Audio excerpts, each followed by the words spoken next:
Winter's Edge. Nathaniel Frost stood at the floor-to-ceiling window of his corner office, watching snowflakes dance against the Manhattan skyline. 40 floors up, the world seemed small, controllable, just how he preferred it. At 36, he'd transformed Pinnacle Investments from a modest firm to a financial powerhouse through discipline, precision, and an uncanny ability to remain emotionally detached from every decision. "The botanical research proposal is next," announced his assistant, placing a folder on his immaculate desk. Nathaniel nodded without turning. "Remind me why we're entertaining environmental ventures. They rarely yield the returns we promise our clients." "Because Ellison Biotech is backing it, sir. And because the board specifically requested we diversify into sustainable investments." Nathaniel sighed. "Politics and optics, the necessary evils of modern business." "Fine, send her in." When Jade Summers entered his office, she brought with her an energy that seemed fundamentally at odds with the sterile environment. Her emerald blouse matched eyes that surveyed his minimalist space with quiet assessment. Where he expected timidity, he found composure. "Miss Summers," he began, not bothering to stand. "Your proposal claims revolutionary plant-based solutions for pharmaceutical applications. Impressive on paper, but I see little evidence of scalability." Jade placed a small terrarium on his desk, disrupting the perfect symmetry of his workspace. "This isn't just about pharmaceuticals, Mr. Frost. These modified fungi can break down plastic polymers in weeks instead of centuries. My team has already demonstrated industrial applications." Her voice carried the quiet confidence of someone who understood value beyond dollar signs. "Environmental altruism makes for good press releases, Ms. Summers, but rarely good business." "Perhaps you're looking at the wrong metrics." She opened her tablet, displaying projections that made even Nathaniel pause. "These aren't just sustainability numbers. This is profit potential when petroleum-based plastic alternatives become obsolete." For 2 hours, they sparred intellectually, where he calculated immediate returns. She mapped long-term vision. When he cited market resistances, she countered with emerging policy trends. "You speak the language of business remarkably well for a scientist," he finally remarked. "And you understand surprisingly little about sustainable futures for an investment strategist," she replied, with a smile that somehow wasn't insulting. By meeting's end, Nathaniel found himself unexpectedly intrigued. "I'll recommend a preliminary investment package, with conditions." "Which are?" "I personally oversee the business development. Weekly progress reports. Full transparency." Jade gathered her materials. "I expected nothing less, Mr. Frost. Just remember, living things don't follow quarterly projections. Nature has its own timeline." After she left, Nathaniel found himself staring at the terrarium she'd deliberately left behind. Inside, tiny organisms were already breaking down a fragment of plastic. He couldn't decide if it was a clever marketing prop or a subtle challenge to his worldview. That night, for the first time in years, Nathaniel's dreams weren't filled with market trends and acquisition targets. Instead, he dreamed of forests reclaiming abandoned cities, of life persisting despite humanity's cold calculations. He woke troubled, uncertain why the meeting had affected him so deeply. What he didn't yet understand was that Jade Summers hadn't just proposed a business venture. She had planted something in the frozen ground of his heart that would eventually crack his carefully constructed foundations. Spring whispers. 3 months into their partnership, Nathaniel found himself spending more time at Greensphere Laboratories than his own office. The sterile investment banker who once scheduled his life in 15-minute increments now sat in a sunlit greenhouse, suit jacket discarded, watching Jade explain photosynthesis to a group of visiting university students. The plants aren't just surviving, she was saying, her hands animated as she gestured toward experimental beds of vibrant greenery. They're thriving in soil we've remediated, using our fungal compounds. What was once toxic wasteland is now fertile ground. Nathaniel checked his watch. Her presentation had gone 23 minutes over schedule. Ordinarily, such inefficiency would irritate him. Instead, he found himself studying the passion in her expression, the way sunlight caught in her dark hair, the genuine connection she formed with her audience. "You're remarkably patient today," observed Dr. Thomas Rivera, Jade's research partner, sliding onto the bench beside him. "I recall you threatening to cut funding last month if we missed another deadline." Nathaniel straightened his posture. The Q2 numbers justified some flexibility. Thomas smiled knowingly. Of course, nothing to do with our botanical director's persuasive nature. Later that afternoon, Nathaniel cornered Jade in her office, a cheerful chaos of plant specimens, research papers, and half-empty tea mugs. "Your demonstration today was effective," he conceded, leaning against her doorframe. "But the board expects the polymer breakdown rates to improve by at least 15% before scaling production." Jade tucked a strand of hair behind her ear, not looking up from her microscope. "Nature doesn't accelerate on demand, Nathaniel. We're cultivating relationships with living organisms, not manufacturing widgets. The investors see widgets, not relationships." She finally looked up, green eyes challenging him. "Then help them see differently. You're supposedly brilliant at translating complex concepts into financial opportunities." Their eyes locked in a silent battle of wills that had become familiar territory. What surprised Nathaniel was how much he'd come to enjoy these confrontations. That evening, instead of returning to his penthouse, Nathaniel found himself walking through the Brooklyn Community Garden, where Jade volunteered weekends. She'd mentioned it casually, perhaps not even an invitation, yet here he was, dress shoes inappropriate on the mulched paths. He found her kneeling beside an elderly woman, helping plant tomato seedlings. "Mr. Frost," she called, genuine surprise in her voice. "Did we have a meeting scheduled?" "No," he admitted, suddenly feeling foolish. "I wanted to see the urban application potential." Her smile told him she didn't believe his excuse. But she introduced him to Dolores, the community garden coordinator, and before he knew it, Nathaniel Frost, who managed billions in assets, was being taught how to transplant delicate seedlings by a 78-year-old former schoolteacher. "You're pressing too hard," Dolores chided. "These little ones need gentle hands to thrive." As the evening sun painted the garden golden, Nathaniel realized he'd spent 2 hours without checking his phone once. Something was growing inside him, something unplanned and uncontrolled. For a man who'd built his life on calculated precision, this new feeling was as terrifying as it was exhilarating. That night, Nathaniel added community integration potential to the project prospectus, creating an entirely new section that had nothing to do with profit margins. 1-1. Summer heat. By midsummer, GreenSphere's success had exceeded even Nathaniel's ambitious projections. Their bioremediation technology had attracted international attention, and Pinnacle's stock rose with each new partnership announcement. What had begun as a reluctant diversification strategy was now the crown jewel of Nathaniel's portfolio. Tablet in hand. Ellison Biotech is withdrawing support, he announced without preamble. They've been acquired by Chemcore Industries, who have their own competing polymer technology. The research team fell silent. Chemcore was notorious for burying competitive innovations. "They're demanding all our research data as part of their partnership dissolution," Nathaniel continued. "And they've filed preliminary patent challenges against our primary processes." "They can't just steal our work," Thomas protested.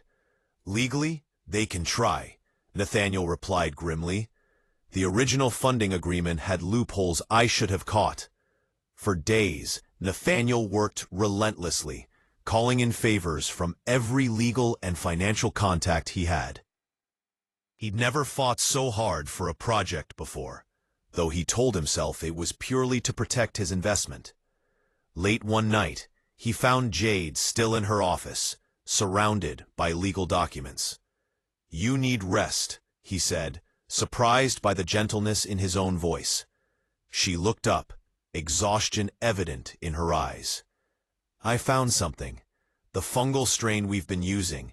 I cultivated it from my father's botanical collection before I ever approached Ellison. I have documentation proving its provenance." "That could be our leverage," Nathaniel said, hope rising. "But we'd need to prove it's integral to the whole process." "It is, but I never fully disclosed its origins because," she hesitated, "it's from a protected rainforest region. My father collected specimens there before conservation laws changed." Nathaniel understood immediately.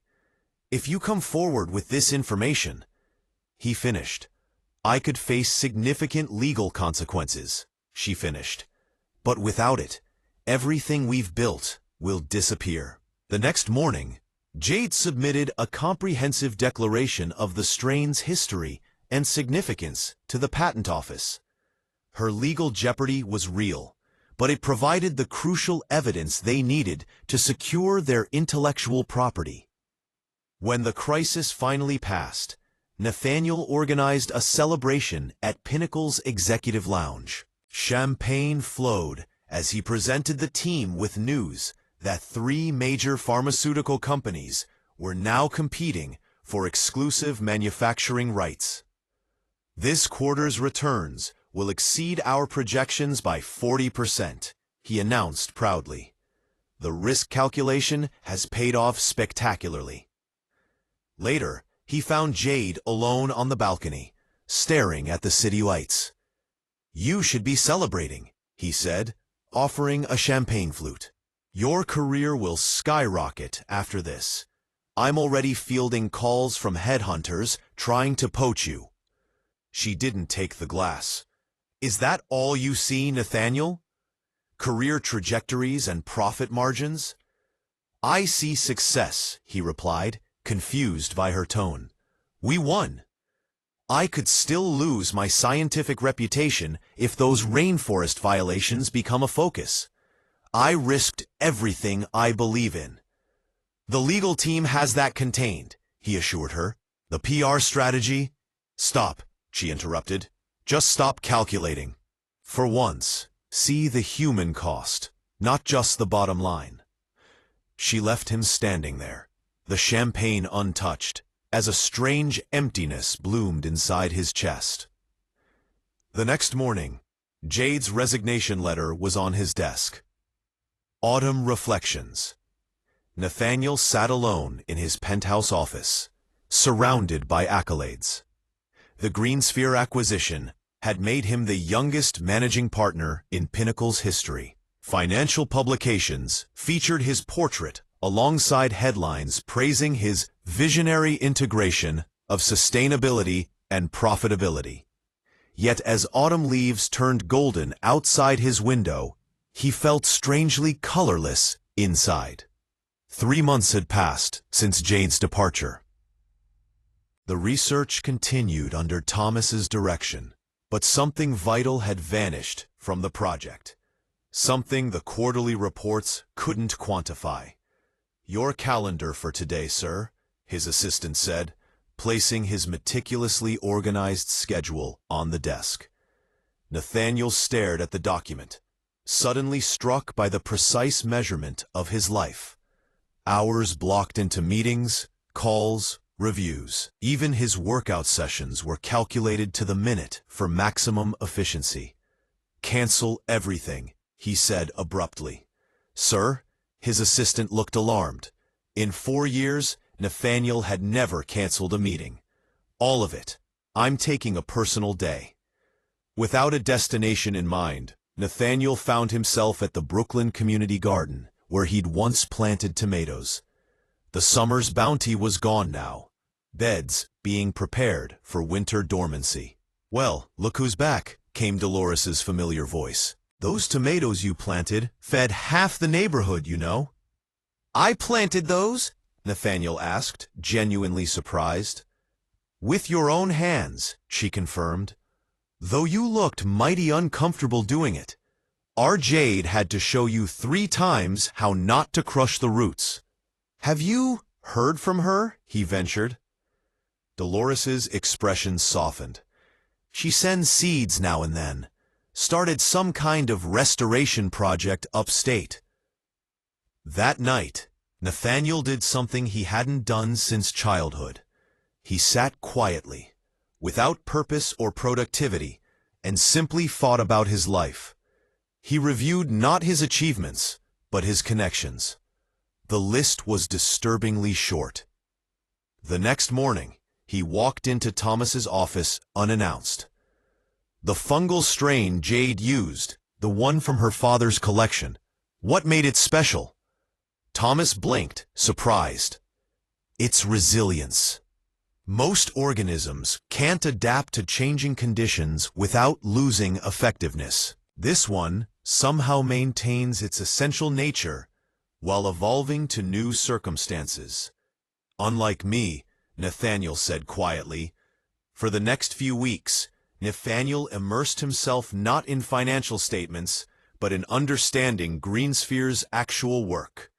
He visited remediation sites, spoke with community members affected by environmental restoration, and read the research he'd previously only skimmed for monetizable highlights. One evening, reviewing Jade's original proposal, he found a handwritten note he'd overlooked. "Nature's greatest strength isn't dominance, but interconnection. Nothing truly thrives in isolation."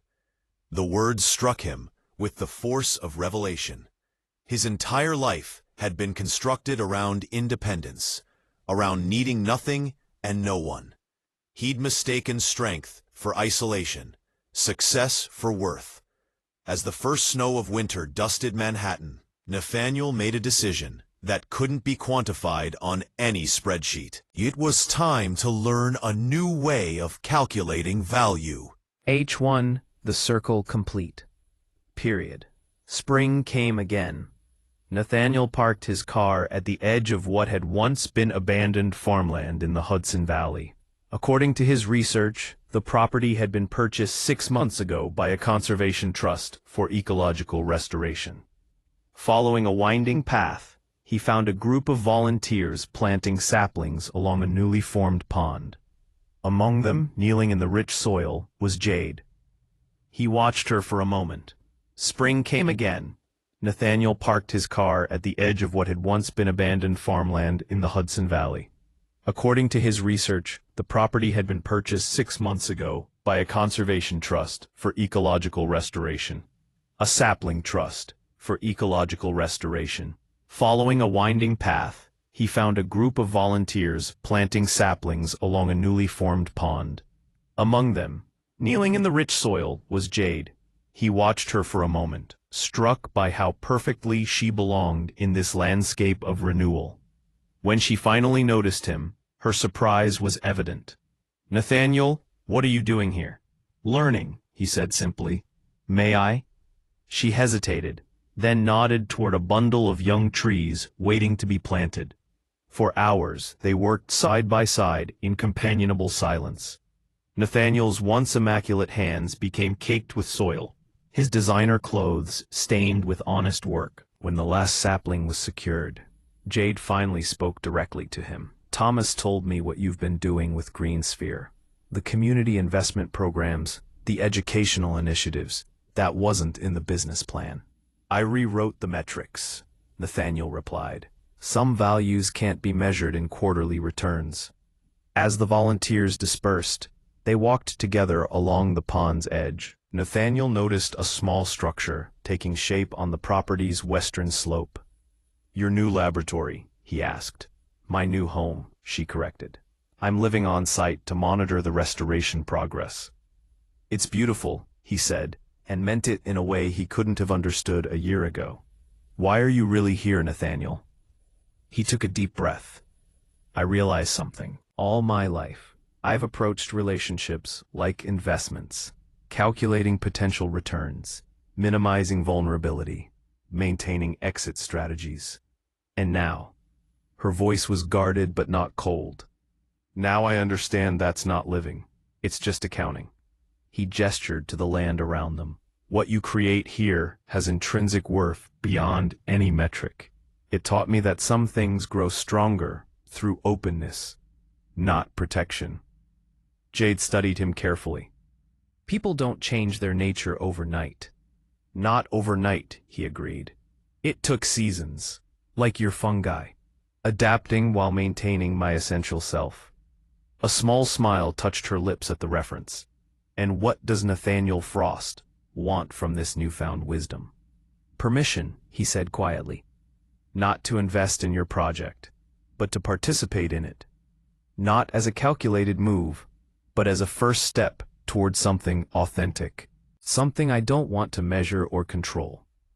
As sunset painted the new pond in golden light, Jade offered him a simple gift, seeds cupped in her palm. Growth always starts small, she said, but with the right conditions, together, they pressed the seeds into the waiting earth, their hands meeting in soil that once was barren but now promised life. It wasn't an ending, but a beginning, measured not in profit and loss, but in seasons and possibilities.